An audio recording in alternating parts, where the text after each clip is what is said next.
ओ भाई, जो आप लोग देख सकते हैं हमारे हिट मशीन जो मुजफ्फरपुर में आज ओपनिंग करने जा रहे हैं। हमारे खेसारी लाल यादव मुजफ्फरपुर में पहुंच चुके हैं।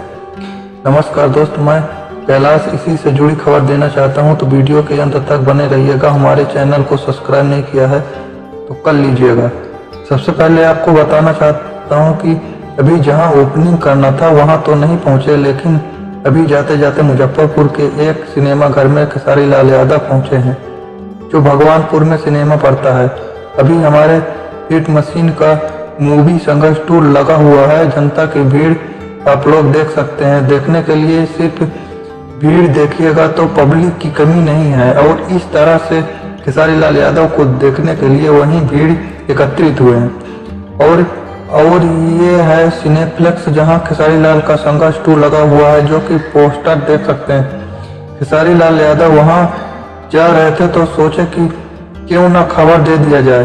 तो दोस्त, वीडियो कैसा लगा कमेंट सेक्शन में जरूर बताइएगा। हमारे वीडियो को लाइक सब्सक्राइब जरूर कीजिएगा।